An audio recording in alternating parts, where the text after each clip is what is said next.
history. That's what got me thinking about building public safety technology to, help first responders save lives. That tragedy led Resnick, who was still a teenager at the time, to pitch a meeting with the Las Vegas SWAT team, promising an idea that could revolutionize public safety. I thought if they could just get eyes and ears in dangerous places in the context of some of those events, that would help them save lives, and I thought I could build that. But there was a sharp learning curve. I learned SWAT houses tend to be super dirty. They have trash all over the floors up to your knees, which can be a problem with drones. Ingesting plastic bags is a legitimate threat. I learned that a lot of SWAT suspects end up hiding in attics. So entering attics and searching them effectively is actually a pretty important SWAT drone mission. Fast forward to today, drones are on their way to ubiquity, but concerns over surveillance are still top of mind. Do you think that we're headed to a future in which everyone is constantly being watched? Honestly, no. I mean, I think that the vast majority of the agencies that adopt this technology will use it only to respond to active emergencies. Whether that happens or not, he says it should be up to each community to decide how drones are used. Every city that adopts our technology goes through a city council vote where they decide if they want to sign our contract or not. And they also decide on policy, how they want to use their drones. These are decisions that are being made on a community by community basis. And if you're watching that and you're wondering, wait, why did the Las Vegas SWAT team take a high schooler seriously enough that they wanted to meet with him? Well, it might have had to do with the fact that when he was 14, still in high school, he built a fusion reactor, a nuclear fusion reactor in his parents' garage. Very, very fascinating mind. We'll see how his vision of the future of drones plays out. Still to come, it is getting down to the wire with the quarterfinals in the World Cup. One thing that has gotten a lot of attention this year is the range of diversity among the teams. More ahead. But first, you got to see this. Firefighters in Colorado got very unexpected backup this week. Video shows a goat leading crews up a hillside towards a fire, then getting to work by clearing any dry vegetation that could have fueled the flames. Firefighters say the goat was just doing part of its fuel mitigation process. We'll be right back.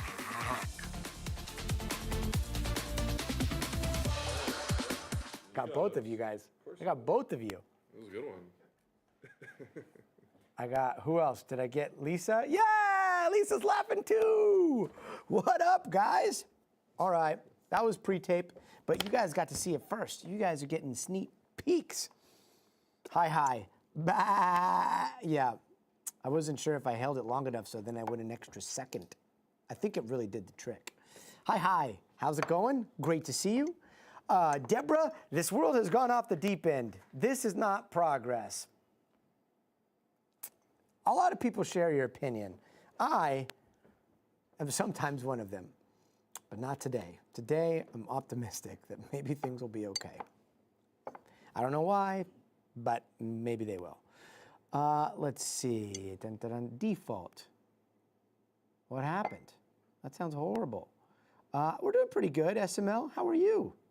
You go to be kidding me. That pun was terrible. Oh, all right. All right. Twitch got jokes. I don't know what you guys are doing over here on the other platforms, but Twitch got dad jokes. You go to be kidding me? Is that what they said? Uh-huh. You go to be kidding me. Nice. You go to be kidding me. Yeah. It's great. We're Nice. 2 minutes heavy. Yeah. Okay. Talk about a beautiful mind. 2 minutes heavy? Uh-oh. I'll figure it out. I like this lightning speed safety assist from drones. Peace bucks. I mean, he's talking tens of seconds. And, if they scale up, did you see the the financial picture? I mean, here in LA, it is thousands and thousands of dollars per flight hour. And then with those drones, it's like 10, maybe 20 bucks an hour, maybe 30 bucks if you get all the bells and whistles. So I don't know. I don't know. I mean, it all depends on what you want to see when you're not having an emergency and what you want to see when you are having an emergency. You read chat? Hey, Mr. Herobrine 15. Hi. Welcome. I think you're new to the community. What's up? Yes, this is NBC News. We've got a show on the network. It's going to start in about 7 minutes. It is full-on newscast, and it's called Stay Tuned Now. And we're going to be talking about all the day's news. But before we do that, we have this like live stream here where we can talk about what's about to happen. We're going to talk about our coverage. And then during the commercial breaks, I try to monitor the chat as best I can during the show. And if you have questions about what's happening that you want us to try to ask some of the correspondents, and if I get to glance down, I will work those in as best I can, if they're on topic, if they're on point, and if they're good questions. And then during the commercials, we can just chat about it. And if you hate my dad jokes, you can roast me, as they are doing right now on TikTok. No, on Twitch. Thanks a lot. Let's see. What else? SML. What are we looking at? Reese. We are looking at the news today, and we're going to be talking about Plattner, Grant Plattner up in Maine, what's going to happen there, what are even primaries. We are going to be talking about the latest in Iran. Lise, did we get any more on? And joining us now is NBC's chief Capitol Hill correspondent Ryan Nobles. Ryan, can we triple check on continues to deny those rape allegations against him. Have we heard any more from the woman who said that she was raped? And see if there's anything new on the Iran strikes. I did actually see some stuff on it at one point. I will find it and I will send it over Justice to and you. National Affairs correspondent Kelly O'Donnell at the White House. Kelly, what's the latest on Iran? Yeah, and throw it in the top. okay, I'll check it on that right now. Okay. So we are tracking down some reports on what's happening in Iran right now. There's a little bit of confusion as to who's doing all the striking. But this war looks like it's back in full swing, to be honest. So we're going to be chatting with correspondent at the White House and Aaron David Miller, who has all kinds of experience in negotiations. Like, what are we even negotiating? The president is saying that, he's like, what's the point of negotiating? I don't trust them, basically. So, like, where does the war go from here? So yeah, we're going to be talking about that. Then you just saw that drone piece. Autonomous cars are driving. And let's bring in NBC Shaq Brewster for more on this. Shaq, from the hardwood to Congress. I mean, Caitlin Clark, she is a phenom, but like she's also becoming a political flashpoint beyond basketball, right? Maybe, but we should probably gas up tonight, right? Michigan Senate primary political strap machine. And in tonight's future of everything, love them or hate them, autonomous cars are popping up in way more places. Here in Los Angeles, we're seeing a lot more. Trying new button. Oh, interesting. There we go. And finally tonight, World Cup action back on today as the remaining 8 teams push toward. What? Mr. Hero Brian, I'm so sorry about your ankle, man. That is the worst. It takes forever for that stuff to heal. I am nursing back a navicular break and a multiple, torn ligament situation, and it's been hell. Default, Iran wants to drag it out as long as they can. Yes, you are totally right about that, and they are doing that for sure. Hi, they're doing okay. But Lisa's making a lot more progress than I am. Okay, I am. I have made a lot of progress, that's for sure. I will post a video. I'll post a video on TikTok of my progress here. Okay. Are you doing your squats? I am. I do. Nice. There's a lot of squatting. Okay, so no verified reports of a new wave of Iranian attacks on Gulf states beyond the strikes already reported earlier today. Okay. Yeah, nothing confirmed. No new. Yeah, nothing new. Gulf countries remain on high alert, so we'll keep an eye on it. Okay. And then is Specials monitoring anything going into this, do you know? 2 minutes. No, not that I'm aware of. Position B. Okay. Position B. All right. Try not to limp.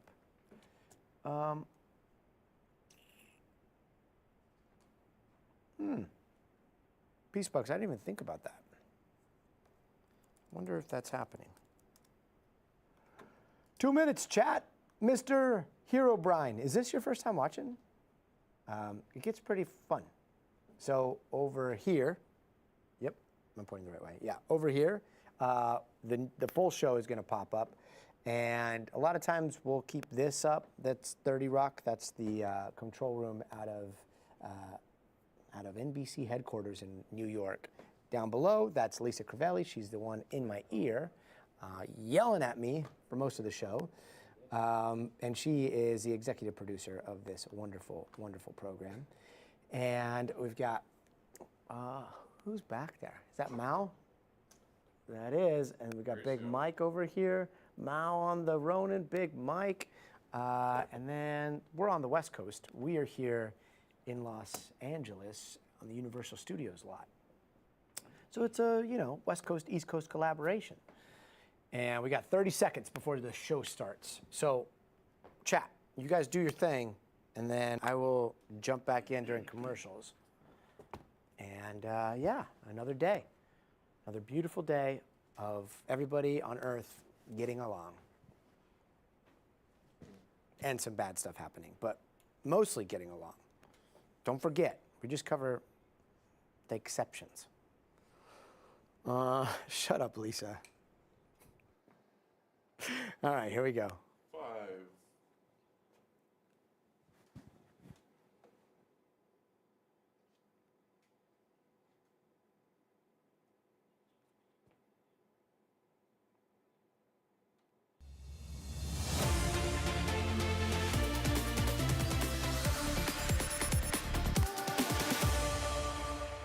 Hey there, I'm Gotti Schwartz, and we start tonight in Maine, where the fight is on for the Democratic Senate nomination to replace Graham Plattner.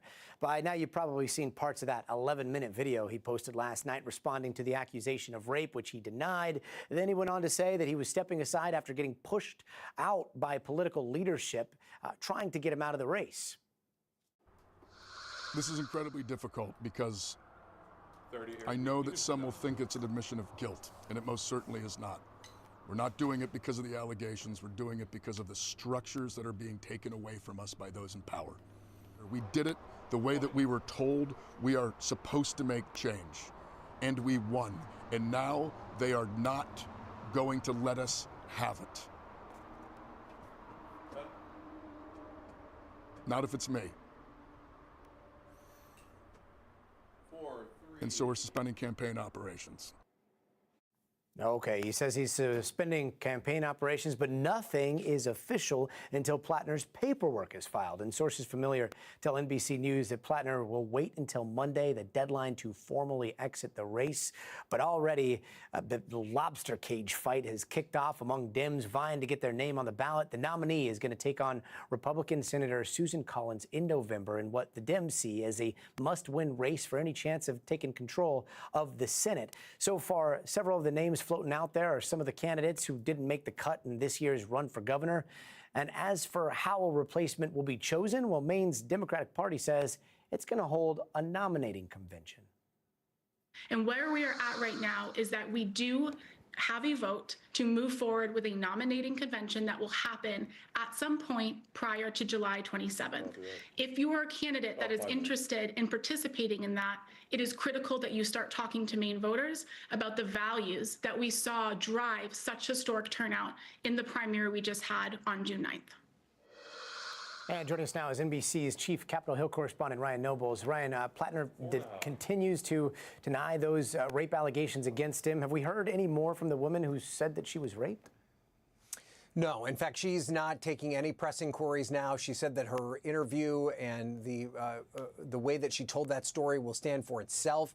There have been others around her who have supported her, who have said that they are glad that Graham Plattner is exited the race, and they also point to this as an example of how women coming forward are important to tell their stories, because it's important to tell those stories, especially when it comes to how it impacts powerful men and in their attempts to try and gain more power. But Plattner was pretty defiant in that 11-minute video that we played on your show last night. Did not really show any degree of remorse, blamed political opponents for trying to sabotage his campaign.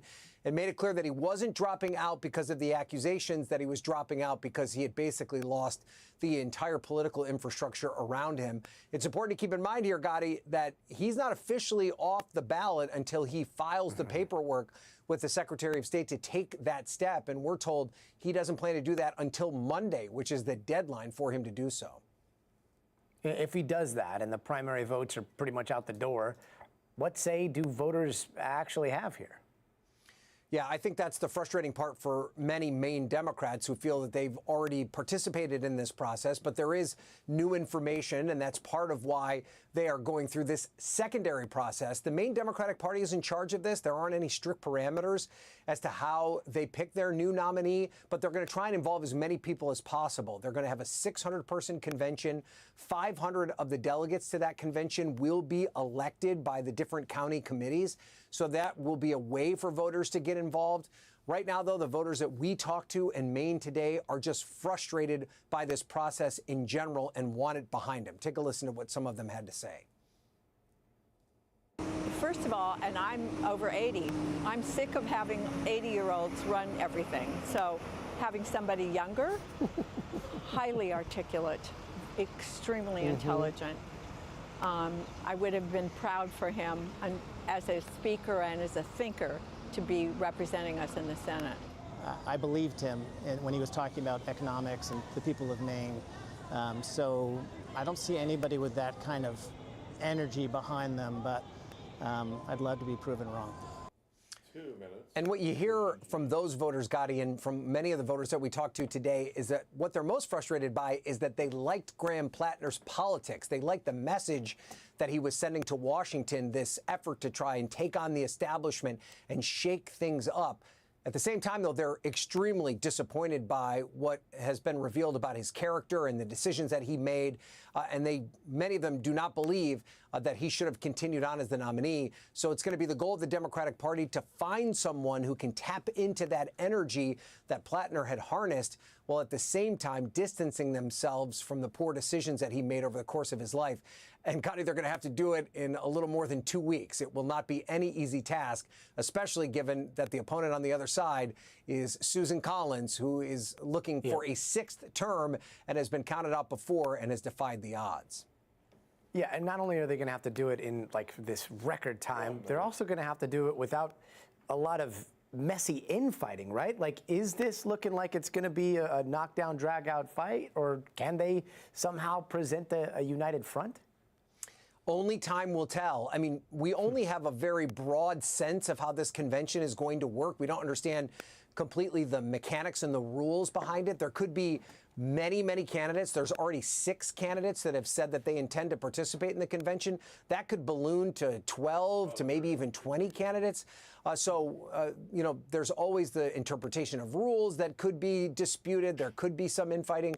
Democrats say that at the end of the day, they will all get behind whoever emerges from that convention. But you're absolutely right. This is uncharted territory that they are about to travel down, and a lot more could go wrong than could potentially go right. So there are a lot of nervous people in Maine. Yeah, there sure are. Ryan Nobles, thank you so much.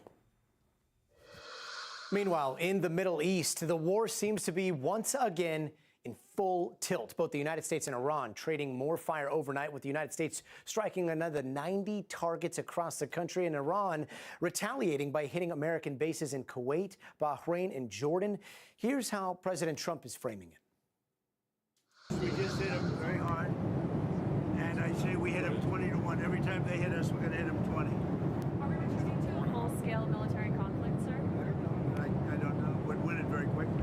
It's another way of doing it. We have many ways we can win, but we've already won militarily. They have very little left. First, let's go to NBC News Chief Justice and National Affairs correspondent Kelly O'Donnell at the White House. Kelly, what's the latest on Iran tonight?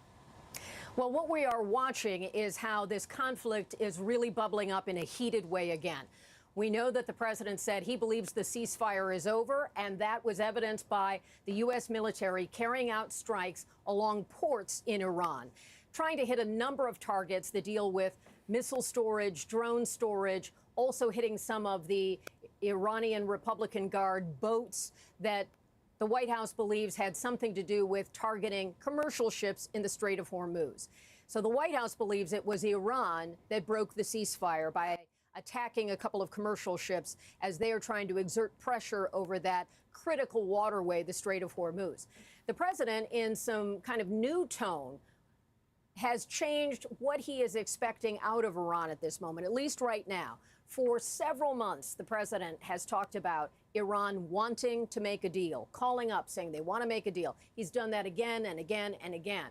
But in his most recent comments, he is saying still that Iran wants to talk, but he says he is not sure they can be a trustworthy partner to make a deal. Would they live up to the deal? That's a bit of a shift from the president, something that outside experts might have pointed out a long time ago, that Iran has a strategic history of patience and a willingness to find an in against an enemy. And clearly, at the moment, the United States is an enemy. So while the U.S. was able to exert enormous military force against Iran, they've been able to work with something that they have shown control over, and that's the Strait of Hormuz and some of these smaller targeted attacks where they were firing off missiles in the region against some of their neighbors, and the U.S. was also really called on to try to intercept those, and we're told that they were able to do that. So the tone seems a bit different. What we don't know is, will this go into full-scale war? The president was asked that question, and he said he simply doesn't know at this point. Gotti? And Kelly, I know the president made some remarks about Iran wanting to target him, and then we saw that strange swap out of Air Force One. Any new clarity on what actually went down there? Well, this is an interesting development because the president put a lot of his personal energy behind getting this gift from Qatar, which is a Boeing civilian commercial aircraft, and turning it into an Air Force One, a presidential plane. And what we have learned is that the Secret Service recommended to the White House Military Office and the Department of Defense that the president not take that new Air Force One, the one with the darker red, white, and blue paint scheme, different than the original for a long time, not take that out of Turkey because the airspace in that region they believed was a threat zone for the president. The president talked a number of times during his visit to Turkey for the NATO summit that he is a target. He specifically told reporters that he believes he's the #1 target for Iran for potential attack on him personally. And so the airplane would be part of that. The reason for the switch, which is going back to the prior presidential aircraft, is because that was built as a military plane. So from its original inception, when it was on the factory line, all of the defense capabilities were built into that, the most sophisticated plane in the world. The one from Qatar, which was a gift from the Qatari government, which was controversial in its own right, was retrofit using taxpayer money to bring it up to speed, to give it a lot of capabilities to secure and communicate for the president. But it doesn't have everything that a military aircraft would have. And because of that, I'm told that the Secret Service recommended he not take that plane out of Turkey after he said the ceasefire was over. So he used the former Air Force One presidential transport, went to the United Kingdom, switched planes again, and then brought the new luxury version of Air Force One back to the U.S. So it tells us something that that plane, however luxurious and new it is, it may not have all of the capabilities that certainly those who protect the president would like to see him have. Gotti? Kelly O'Donnell at the White House. Kelly, thank you. And now let's bring in Aaron David Miller, Senior Fellow at the Carnegie Endowment for International Peace. Aaron, great to see you.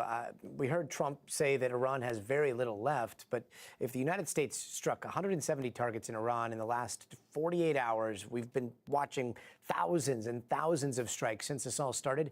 How much more is there actually left to target militarily? Oh, I think there's a lot, actually. Whether or not it would work, Gotti, is the key. Look, you have an MOU that was designed to do two things from the administration's perspective. Number one, create a ceasefire. Number two, open up the Straits of Hormuz. And I think those two objectives, frankly, have been and are now in a sort of irreconcilable conflict. The Iranians have discovered their new nuclear weapon. And it isn't the highly enriched uranium. It's not the centrifuges.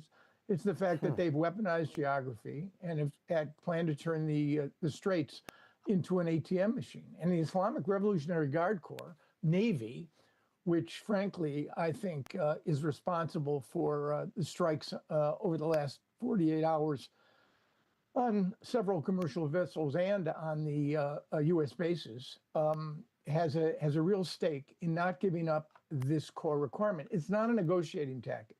It's become now a foundational part of how the Islamic Revolutionary Guard Corps and the regime sees itself, and they want to impose a new reality in any effort by the U.S.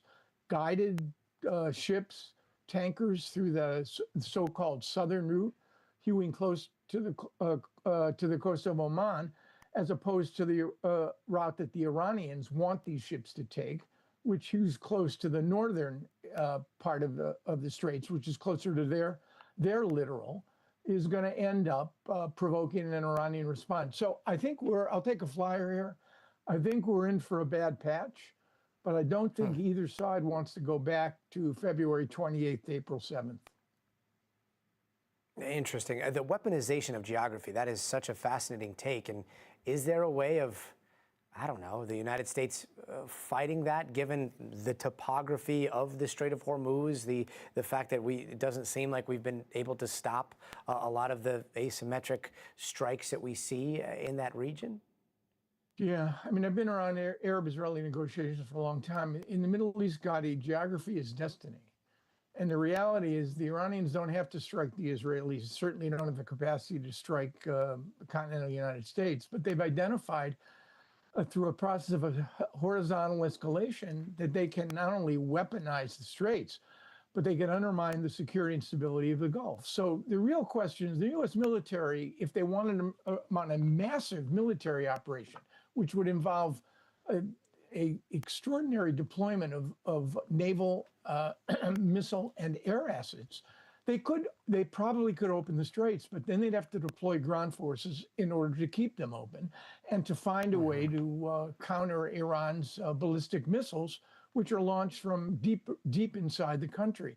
So I don't think there's a military option here, and I think, frankly, that it's sad and in some respects a real blow to the international system. But I suspect the insurance companies and the shippers at some point are going to have to get used to a new normal. They may well have to pay according to a preferential system. We'll let you through if you're a friend of Iran. We won't if you're not. We'll charge navigation fees. We won't call them tolls. We'll call them services, which is true of other canals. Panama Canal, Suez, they reap what, $4 to $10 billion a year. Those are man-made canals. This is a natural body of water, and as a consequence, no country should be able to impose that kind of constraint and blockage, but I'm afraid the Iranians are in the process of doing it. That would be quite the finale to this war. We'll see what happens next. Aaron David Miller, really appreciate you. Thank you. And turning now to bombshell evidence released in a hearing for Charlie Kirk's murder case.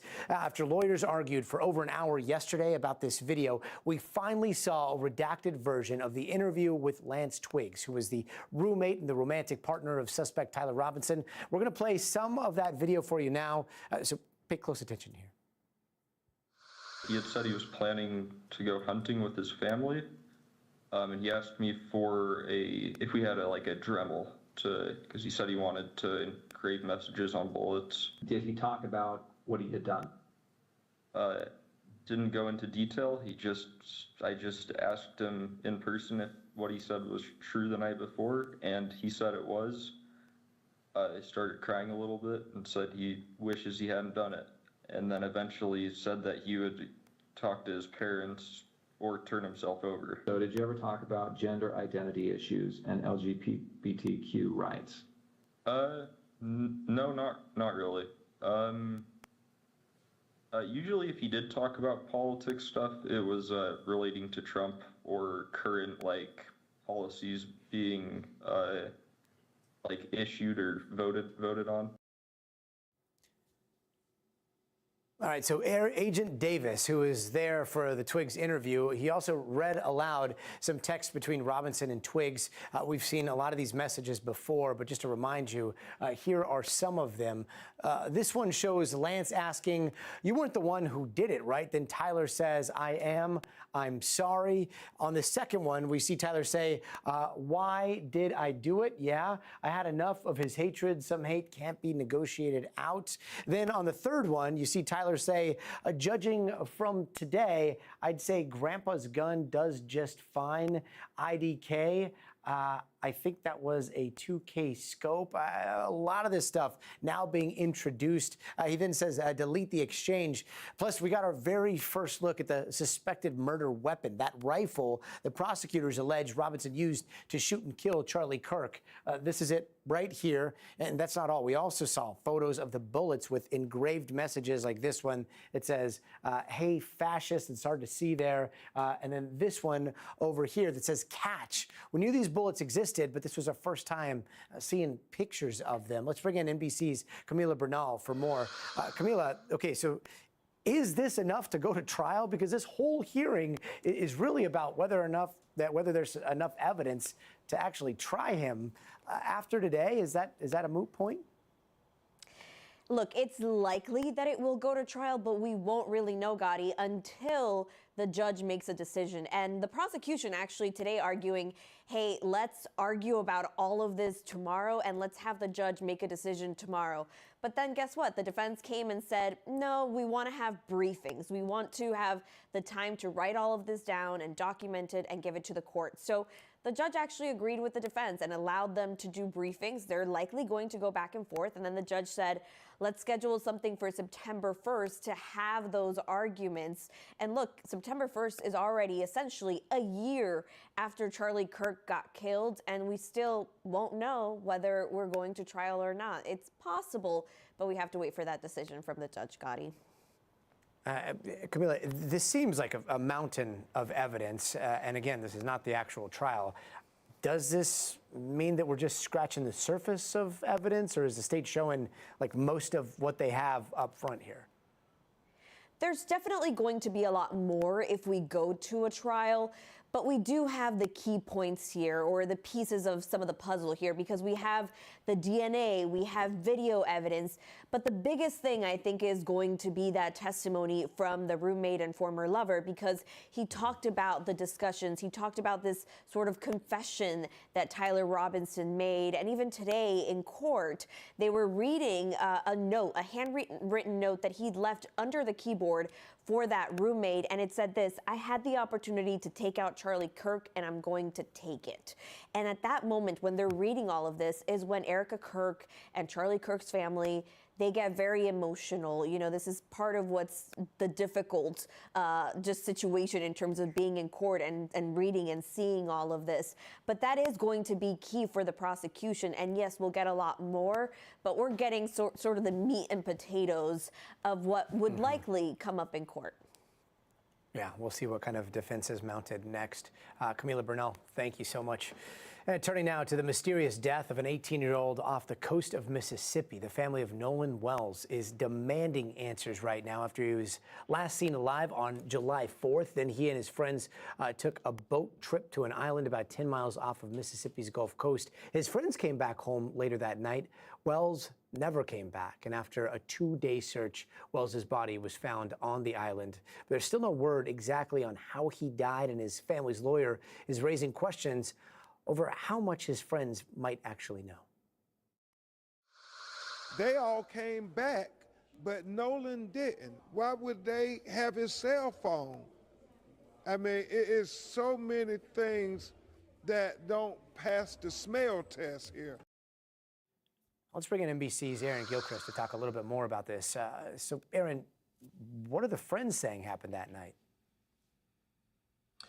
Well, Gotti, the friends aren't saying much publicly about what happened during that trip to this barrier island there in Mississippi. We do know that the sheriff's office has been investigating this death for 3 days now, and we know that they have been talking to the people who traveled to that island with Nolan Wells, and they've also been talking to other folks who were on the island. This is a space that apparently is a pretty popular spot for people to go to. You can only get there by boat, obviously. It's an island, and this is something that on the 4th of July, a lot of people do. So there were people around at the same time that Nolan Wells and his friends were on the island. And so what the sheriff has said is that they're working now to talk to as many people as possible, people who may have saw something that seemed a bit unusual. They're working to collect photos and videos. They've asked for unedited photos and videos from people who were on the island or on boats near the island to be turned over to investigators so that they can take a look at it and try to piece together the hours before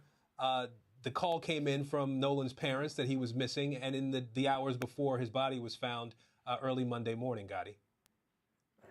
And Aaron, this case is getting a lot of attention, especially on social media. So much speculation out there about motive. There's also talk about how one of the friends is a son of a judge. I know that she has responded to all this. What are we hearing there?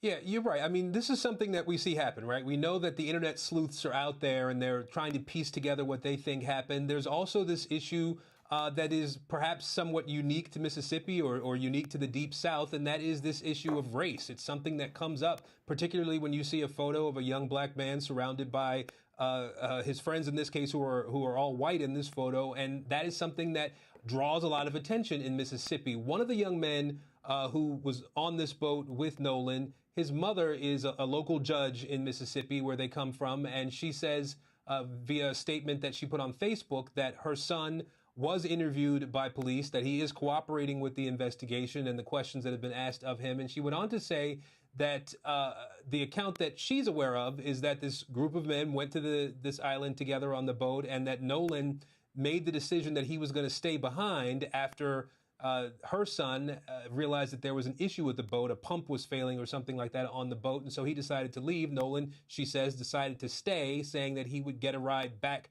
to the mainland with other friends who were on this island at the time. That's not something that the sheriff's office has put out to us, Gotti, but it's just another nugget there that the sheriff's office is going to have to investigate and confirm.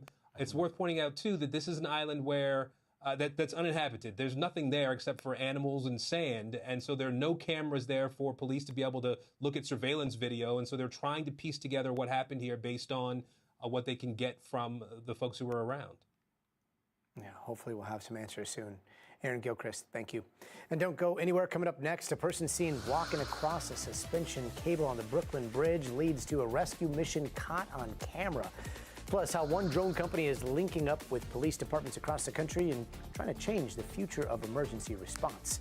Also, if you see this code, this QR code here, yeah, just pull out your phone. You can scan through. You can chat with us live.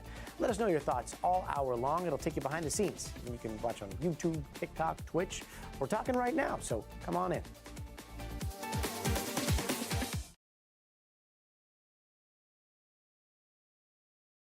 Watching from Miami. Hello, Miami. Let's see. Mark, hello. Bo Rains, thank you. Piojo Douche. My Uber driver was shouting at me about this case today. Are you talking about the Nolan case, or are you talking about the Charlie Kirk case? Let's see. Gilbert Franco, good to see you. Mark Owen, I mean, you do what you do when you're watching the news. 90, standing. No judgment here. Let's see. SML, oh, you are. Mr. Hero Brian, you don't want to be on the news. The news is, I mean, be on like a fun thing. Be on something uplifting. Let's see. What else is going on? 1 minute. 1 minute out. Vero the Incredible? Oh, hey. Yeah, thanks, SML. Vero is an old, you're an OG. You're a real one right there. And now, from Snapchat to TikTok to NBC News streaming, wow, we're tight, dude.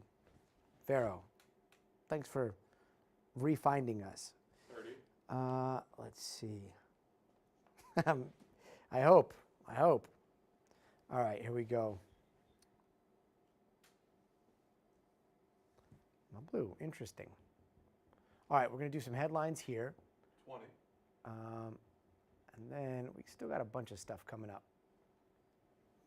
Very excited about this drone piece that we worked on. 10. Okay, here we go. 10 seconds, guys. 5, 4, 3. Hey, welcome back. Here are some of the other headlines that we are watching tonight. New photos from inside the damaged New York City high-rise. They show temporary supports holding up the 21st floor. That's them over there on the side of that buckling beam. Mayor Zoran Mandani says no movement has been detected since, and the building is stable, but there's still a lot of questions on how we even got to this point. And a week after a couple illegally climbed to the top of the Empire State Building, well, another person was seen walking across the suspension cables of the Brooklyn Bridge in New York. That led to a massive rescue that shut down the bridge during rush hour. The person was safely removed. Police are figuring out if they were in distress or if they should be charged. And in Gaza, screenings of the World Cup have offered a rare break from the horror there, but as fans cheered on the Egyptian team against Argentina, an Israeli strike killed an aid worker who helped organize that screening. The Israeli military says it had been targeting a Hamas member, but just a few days earlier, a Palestinian goalkeeper hoping to make it to the World Cup one day was also fatally shot. And the Palm Beach International Airport in Florida is now officially named the President Donald J. Trump International Airport. The first plane to arrive at the airport under the new name was Trump Force One, a Boeing 757 owned by the Trump administration. In August, the airport code will also change from PBI to DJT. And the Welsh singer of the 80s hit Total Eclipse of the Heart, Bonnie Tyler, has passed away. She was known for her raspy vocals and a sound that blended rock, country, and pop. Tyler had undergone emergency surgery in May, and she later emerged from an induced coma, but remained in intensive care before she passed away at 75 years old. And the deadly shooting of a Mexican man by ICE in Houston is now being investigated by prosecutors there. The Department of Homeland Security accused Lorenzo Salgado Araujo of ramming an ICE vehicle, saying it forced the agent to fire his weapon in self-defense. That led to protests in Houston and a vigil last night, and Mexico's foreign ministry saying tonight that they are going to pursue legal action. NBC's Priscilla Thompson has more. The moments after a deadly ICE shooting captured on camera. 52-year-old Lorenzo Salgado seen on the ground after being shot. DHS says they were conducting a targeted operation to capture Salgado, who was in the U.S. illegally from Mexico when he attempted to evade arrest. This brief clip appears to show Salgado's white van being tailed by a dark SUV. DHS says Salgado later weaponized his vehicle in an attempt to run over an ICE law enforcement officer who fired in self-defense. We don't believe that at all because he was going through the work permit process. According to his family, Salgado had been in the country for nearly 35 years, working in construction. His sons, Ronaldo and Lorenzo Salgado, say part of the problem were the unmarked cars used by ICE. I believe that when he saw those cars following him around, he thought that he was going to get robbed of his van, of his livelihood. There were no marks on that vehicle, and he was scared more than anything. Do you believe if that vehicle had been identifiable, that your dad would still be alive? Absolutely. Absolutely, 100%. He would have complied, he would have stopped. It comes as President Trump's border czar says ICE is keeping the president's campaign pledge to increase immigration enforcement. ICE in the last week and a half is making record arrests every single day, and we're going to continue that. You're going to see those numbers even go higher. Now, Salgado's sons, along with the League of United Latin American Citizens, are calling for an independent investigation. You can see by the quality and the caliber of the children that he has raised. One is a teacher, one is an engineer. That's the American dream. And sadly, he won't be able to see them grow up, have grandkids. He just wanted to live a life, a simple life of work and family, and that got taken away from us. Priscilla Thompson, NBC News, Houston. Priscilla Thompson, thank you for your reporting. Meanwhile, as the World Cup fever rages, there's all kinds of drama about fouls. You know what else is in full swing? The WNBA, and there is a lot that is happening in the wild world of Caitlin Clark. Has Caitlin Clark had a rough start to her WNBA career? Yes. Could she be getting targeted a little bit because she's the darling of the WNBA right now? Hell yes. But is this a unique experience to Caitlin Clark? Hell no. Caitlin Clark as a woman is getting like deliberately targeted out on the court. It's like they hone in on her when she goes out there. Like they are so jealous of her. Y'all gotta stop acting like she's innocent. She does the same shit. She's not getting targeted because of the color of her skin. Stop with the nonsense. It's basketball. I like Caitlin Clark. I like watching her play. What I don't like is the babying of her. She doesn't need you to white knight her, okay? Well, now lawmakers are joining the conversation. 11 House Republicans are urging the WNBA to protect the Indiana Fever superstar, demanding the league take accountability for what they say are multiple attacks against Clark, which include those hip checks, being poked in the eye, struck in the throat during games. That last one seems to be a reference to this, when Alyssa Thomas on the Phoenix Mercury made contact with Clark's neck just 2 weeks ago. The lawmakers also say they're concerned that reports of attacks against Clark may be racially motivated. Now, the Fever says they are unaware of that letter, and they are in their, quote, ongoing dialogue with the league. It's all about safety and priority of player safety. And let's bring in NBC's Shaq Brewster for more on this. Shaq, from the hardwood to Congress. I mean, Caitlin Clark, she is a phenom, but like she's also becoming a political flashpoint beyond basketball, right? Without a doubt, Gotti. We saw that ever since she was drafted into the WNBA. And it's not really by her doing. A lot of it has to do with the conversations around her play, the conversations around the fouls against her or the technical fouls that she is ultimately charged with. Look, it is no doubt, when you look at the business of the WNBA, that Caitlin Clark has had a role in the rise and the growth for this league. I think we have a full screen that we can put up that just helps quantify this a little bit. When you look at merchandise sales or all-star votes, social media views, fan interest, that is up since Clark entered the league. When you look at things like television ratings and corporate sponsors, that is also up since she's been in the league. Lawmakers are trying to lean into this a little bit. They're referencing that in that letter that they're sending to the WNBA commissioner, where they say she is the face of your league, and they're now asking the commissioner and the league to take action, appropriate action in their view, in light of what they view as targeting of this player. Yeah, and part of this letter also brings up race. Is there a racial undertone to any of this on the hardwood, or does, I mean, she's a perimeter player. She's a rookie. She is an absolute phenom, and yet, you know, the whole situation is pretty complicated. Absolutely, Gotti. And, you know, this again goes to the conversation around it all. Look, we know when you look at the league, when you look at the demographics, this is an overwhelmingly African-American league. And then when you listen to the conversations in the comments, when you have some of these hard fouls or even common fouls against Clark, a lot of that discussion and conversation has those racial undertones. And even in the letter that you mentioned, the lawmakers sent to the league, they referenced the conversation rather than providing any hard evidence of there being any racial connection to the action that you're seeing on the hardwood. And, you know, when you step back a little bit, we know that lawmakers, they like to kind of have their say in sports. They see sports as something that's popular. This is something that they weigh into all the time. There's plenty of times you have leagues brought up to Congress and criticism from members of Congress. I spoke to a business and sports reporter with Sportico about this. Listen to how he contextualized this letter and put this in context of what we've seen in other leagues. When the halls of Congress weigh in on your league, it's not something you can just ignore. You have to give it some level of attention. But in my mind, having covered the business of sports for 30 plus years, this is just posturing 101 from Washington. And let's be clear, that posturing that he's referencing, you see that on both sides of the aisles. You see that at different levels of sports, whether you're talking about at the national level or at the local level. His suggestion, also the suggestion of many experts who are watching, is that this is essentially politicians trying to kind of get into that conversation around one of the most popular players in the WNBA, Gotti. Yeah, it is quite the spotlight. Shaq Brewster, really appreciate you. Thanks, man.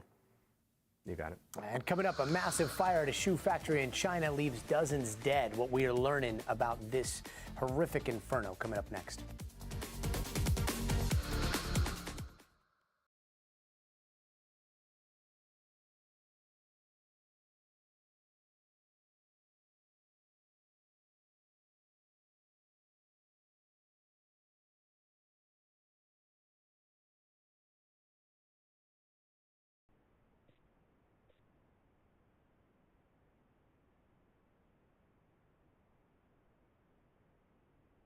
Doesn't that make it more entertaining though?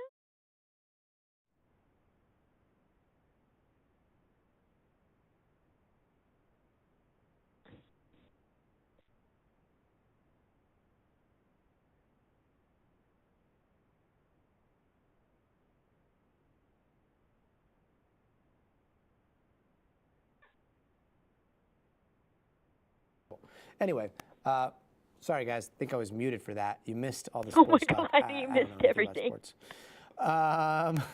Mic off. Let's see. Mr. Hero Brian, I didn't know you were a streamer. I knew I Show Speed, but I never knew we streamed. Well, now you know. We stream. It's cool to be kind. Author Devin, that would be amazing. That would be so nice. Y'all be bringing up color to reduce unification from FIFA brought in. My Blue 7, I'm so glad you brought that up because guess what's coming up later in the show? The unification from FIFA and the diversity from your typing to the show. You'll see. Here we go, 90 seconds. We haven't had a spammer in a bit. That's right. It's just the real ones in here. Mic muted. Yeah, let's see. What else? Only making her more effective and a stronger player. Defaulted.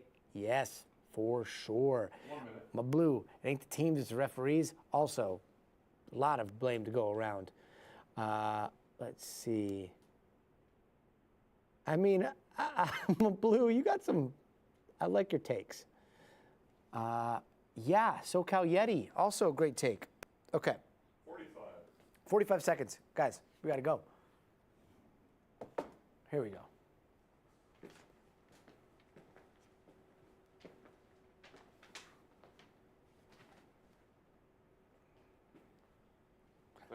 Thirty seconds. Lisa, when do we have the FIFA story? That's at the end of the show, right? Yeah, FIFA story's at the very end of the show. Especially you, my Blue.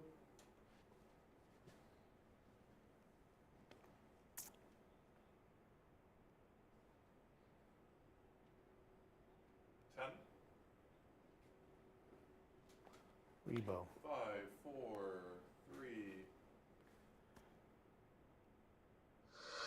Hey, welcome back. A scary sight out of southeastern China today where at least 28 people were killed in this factory fire. It's the latest in a string of deadly workplace accidents to rock the country this year, and NBC's Janice Mackey-Freyer has the details. Tonight, terrifying scenes at a shoe factory in southeastern China, where flames and thick smoke engulf the entire building, trapping workers on the roof. A man standing at the edge as a woman cries out, "Come on, jump, they're afraid." And this person holding on to the building before they fall. In this video, voices saying firefighters can't get there. 239 people were inside the factory when the fire broke out, according to Chinese state media. Volunteers tried using ladders to help some escape. Officials say at least 28 people were killed. 7月9号12时许 Widely covered across state media, the blaze is the latest in a string of fatal workplace accidents here, including explosions at a fireworks factory and inside a coal mine that prompted nationwide scrutiny of workplace safety in China. The fire at the shoe factory started on the ground floor, a local official told state media, and said that materials there were poorly stored and highly flammable, making it hard for rescue teams to get people out. The fire prompted swift and public criticism from China's leader Xi Jinping, who ordered a full investigation and said those responsible for the tragedy should answer for it. Janice Mackey-Freyer, thank you. Coming up, driverless cars are everywhere, but are they starting to get into the way when it comes to emergencies? The new warning from a federal agency telling companies to keep them away from first responders. All right, Claire, 2 minutes. 2 minutes. All right, we got 2 minutes. Here we go. 2 minutes. Let's see. Ooh, what's up, Terrible Maddie? How are you? You ever back in Albuquerque for Balloon Fiesta or Zozo? Zozobra? Old Man Gloom? Dude, I showed my daughter video of Zozobra and I tried to explain it. Okay, so if you guys are watching and you're not from New Mexico, in Santa Fe, you know, everybody's got a bunch of stresses. So somebody in the 1940s, I believe old Schuster, an artist, was like, you know what we should do? We should build a very large, you know, pagan, old man gloom, a puppet. And we should make this puppet like, I don't know, 10, 15 stories tall, and then whatever you're stressed about, we'll just write it down, we throw it in Old Man Gloom, and then we burn him. So there's this festival where everybody in Santa Fe comes together and they watch this marionette get torched.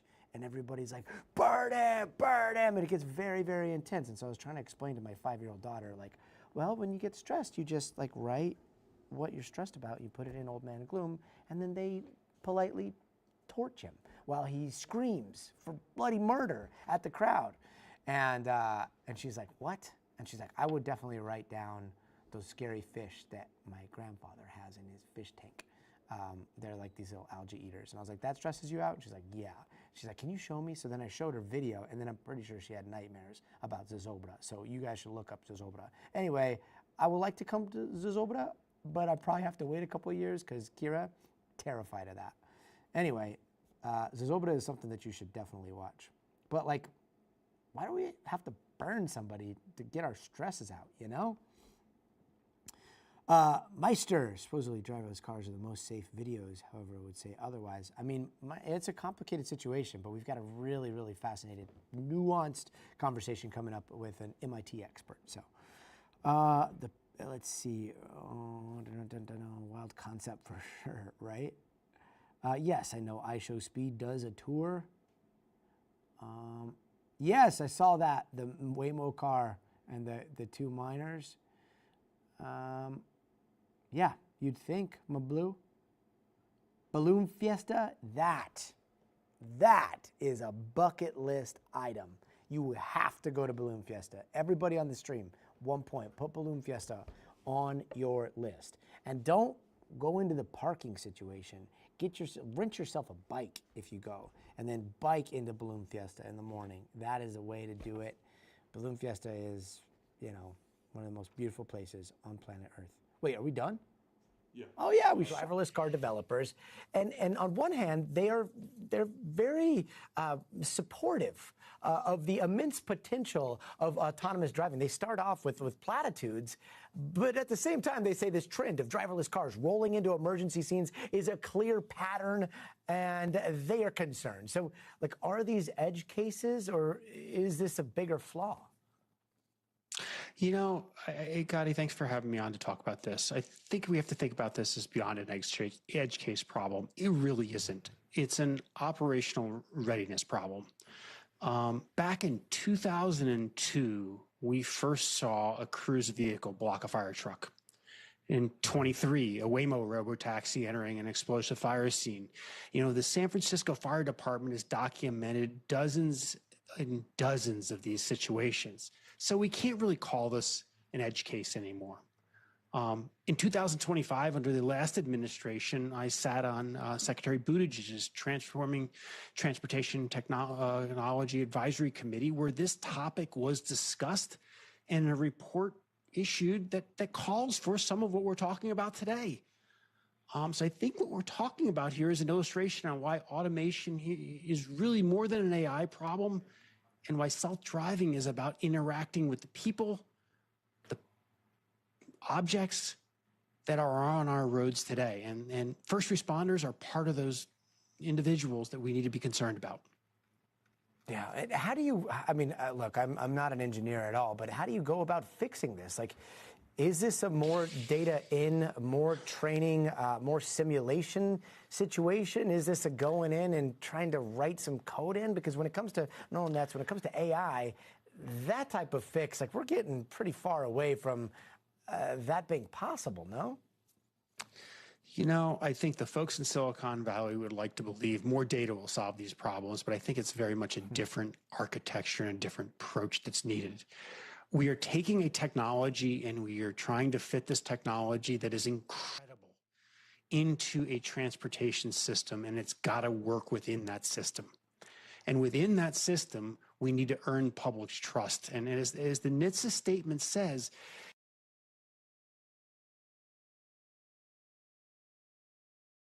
so I think we really need to really think through a new governance model that looks towards continuous process improvement here and hold the developers and operators of these systems accountable. We shouldn't wait for a major incident on AV Superfund site to realize that some reasonable guardrails are needed. I'm not calling for intense regulation here, but I do think the industry here needs some good federal and state and local guidance. I've written a bunch recently about the need for a context I've called conditional permits, really, you know, a graduated license for automated vehicles, the need for public discussion on where and when these systems should operate, you know, the need for government setting rules on how they interact with things like first responders, and probably the need for some third-party evaluation to ensure that the system's really, truly improving. And that's why I think we see so much news around this right now is, you know, the system's not improving in a way that consumers feel comfortable. And that's why they're picking up their phone, they're recording it, and they're putting it on YouTube or some other social platform. And that's not how we're going to create the trust needed in a new transportation mode. Yeah, either way, I mean, it seems like a very alarming blind spot. Brian Reamer, really appreciate you. Thank you. So we just heard about autonomous machines out on the road, but what about in the sky? We are talking about the future of public safety. Imagine calling 911, and then this is the first thing that shows up on scene. This is a new generation of drones that are being designed to get to emergencies in seconds. They're already helping first responders across the country, and one drone company is hoping to replace some police helicopters altogether. To Seattle, where that idea is already taking flight. Flashing sirens and whirling choppers. Emergency response has always looked and sounded something like this. But in Seattle, there's a new drone company making a lot of noise about the future of policing. That's louder than a quad car. 25-year-old Blake Resnick is the founder of Brink Drones, a company that wants to get a drone above any emergency anywhere in the world in seconds. My goal with Brink is to drop global emergency response times to tens of seconds. And it's not just for surveillance. It is carrying a 2-pack of Narcan. Brink Drones can deliver first aid equipment. They can break windows. And they can beam back video to an incident command post or anyone with the cell phone. That video is being streamed to all, like the incident commander and then the people, the officers, like it's all on an app. It's all on their iPhones. Could go to the mayor, could go to the fire chief. There's a report of something on fire in the street. The economics of drones acting like or replacing police helicopters around the country are already playing out. A 2023 study by the city of Los Angeles found that its fleet of helicopters costs nearly $3,000 per flight hour to operate, compared to just $10 to $50 an hour for a drone. And if a Brink drone goes down, this parachute will deploy. I'm going to be switching to night vision. That's for the kind of close-quarter missions that SWAT teams deal with. We've sold to public safety agencies in all 50 states. Over 20% of the SWAT teams in the country actively utilize a Brink drone. Clients like the NYPD for SWAT and helping officers deal with armed suspects. And SWAT teams using Brink drones is where it all started. Resnick was in high school when the Mandalay Bay shooting in his hometown of Las Vegas happened. It was the deadliest mass shooting in modern U.S. history. That's what got me thinking about building public safety technology to, help first responders save lives. That tragedy led Resnick, who was still a teenager at the time, to pitch a meeting with the Las Vegas SWAT team. promising an idea that could revolutionize public safety. I thought if they could just get eyes and ears in dangerous places in the context of some of those events, that would help them save lives, and I thought I could build that. But there was a sharp learning curve. I learned SWAT houses tend to be super dirty. They have trash all over the floors up to your knees, which can be a problem with drones. Ingesting plastic bags is a legitimate threat. I learned that a lot of SWAT suspects end up hiding in attics. So entering attics and searching them effectively is actually a pretty important SWAT drone mission. Fast forward to today, drones are on their way to ubiquity, but concerns over surveillance are still top of mind. Do you think that we're headed to a future in which everyone is constantly being watched? Honestly, no. I mean, I think that the vast majority of the agencies that adopt this technology will use it only to respond to active emergencies. Whether that happens or not, he says it should be up to each community to decide how drones are used.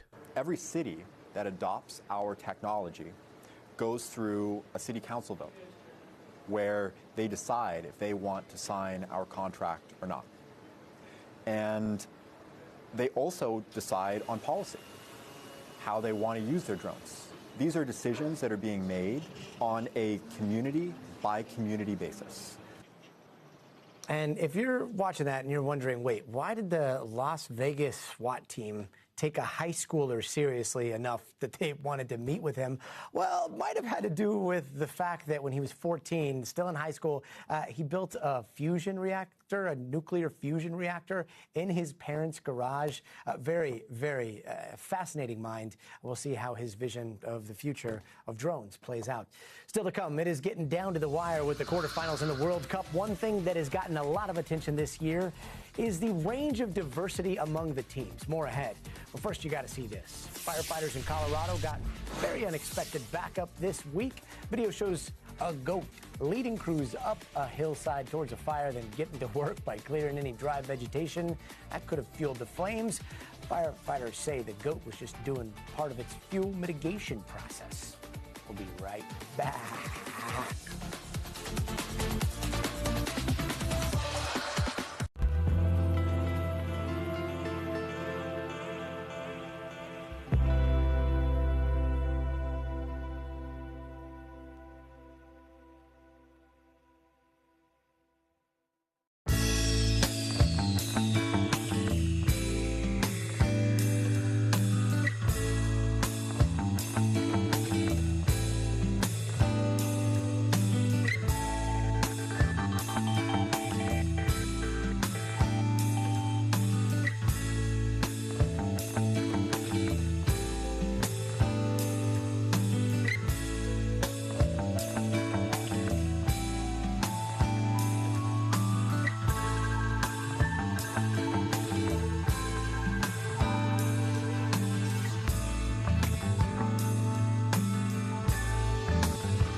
And finally tonight, World Cup action back on today as the remaining 8 teams push towards holding that golden trophy. France Yep, they beat Morocco earlier 2-0, but this year's rosters are doing more than scoring goals. They're showing how much diversity you can find in a single country. Jesse Kirsch gives us a look at how the World Cup is reflecting a more globalized world than ever before. This summer, Americans have witnessed the power of different cultures coming together for a common. And it's not just the fans from 48 countries coming together. On the pitch, more countries than ever before are fielding players with multicultural backgrounds. Nearly a quarter of all players at the World Cup were born in a different country from the one they represent, according to Oxford University's Migration Observatory, which says this is a new record in the tournament's 96-year history. The percentage of players with parents from other countries is estimated to be much higher, including superstars like France's Kylian Mbappe and Spain's Lamine Yamal. There are two main routes to play for a different country to the one that you were born in. The first is to move somewhere else and then to get citizenship of that country. And then the other way is having some sort of heritage, a parent or a grandparent that was born in a different country. Those rules allow countries to tap into both immigrant and diaspora populations. And there's evidence to suggest it's a good strategy. So there have been two main studies on this, and one found that teams with more migrant players progress further in international tournaments. Another one found that when the squad has more diverse surnames, so not just looking at first-generation migrants, but second-generation too, that found that those teams had better goal difference. And fans from around the globe say diversity on their national teams is something to celebrate. Brazil is very diverse people, diverse culture.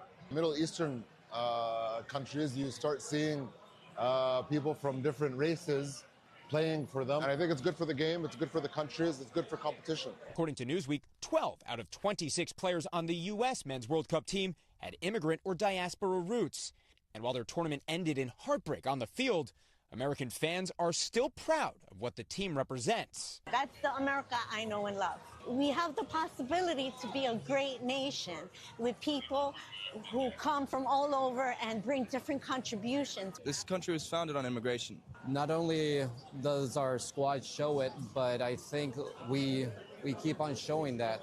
We could be proudly American, but at the same way, we recognize that we came from other places to build ourselves up in this country. Jesse Kirsch, thank you very much. That's going to do it for us tonight. I'm Gotti Schwartz. We'll see you here tomorrow. But until then, stay tuned to NBC News Now.